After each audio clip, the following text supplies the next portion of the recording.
Ndakunda mumalipisi nekuti tunyaya twangu naye andingazunzi abantu iyeye andimudze futi kana kutaura naye dzinonzi ngano nekuti iye ndiye wangu real life patina saka ndinaye unotoziva kuti ndinenge ndakutofunga kuti tatowanana saka handichazofamba ndichimisa tumwe tumbwanana mustriti ndichiti uyu ndiye wangu wandinoda uyu ndiye wangu wandinoda ndichanoudzakana mama ndichanoudzakana mama uyu ndiye wangu wandinoda nekuti ndiye wangu ndichiti zvinorwadza kufirwa kusiwa na bebi zvichirwadza kusiwa na zvinorwadza asiwa na dali nekuti mumwe akambojiwa mai akazorambwa nekuti anga akuwanza tumufonyonyo nanatali akange atosara muhomwe musisina ndai ndinomitra kana fokasi ndinomitra kana zvese ndinomusendera kunyanga iko keshi kana kuti mama tsagesa kana mutora nomo vanoona whitewash yevanhu kana kuva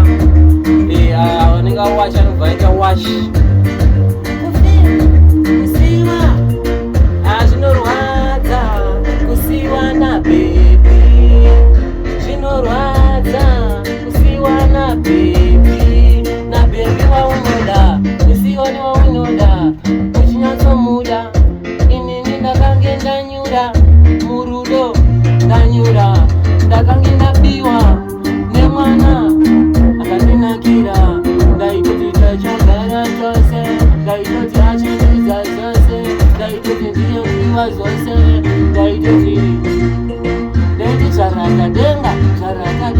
dzoka uyatidanane zvarakadenga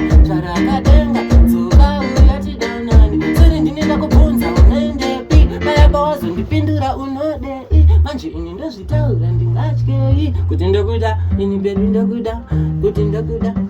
ndokuda sori ndinenda kubvunza unoendepi bayaba wazondipindura unodei manje ini ndozvitaura ndingatyei kuti ndokuda charakadenga dzoka uyatidanane ona ndaona kasiponono ndichirota ndichiridza ngonono wakapoda ndinokasara nchitizonono ndapota ndakupfinda usanditi nonono imama ichira paripo payaba mapfura muchibhevhura samukanya ndingasara ndichipa mvura ndoshamisika izvo zvandakumwira mvura ndikati pakutanga mwana iye aibwekana neni kunge boishona mega musati mambozviona aida kundikokera mamonya ndikati bebi handisiwe violenzi ndingoriwe romenzi saka ndichiimbira kusawirenzi handi ndiwe wakati unoda mabenteni handitizadzo mazenzi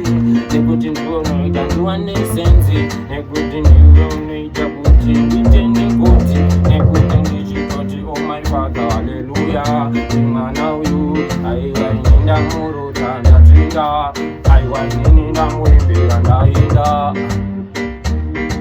One love.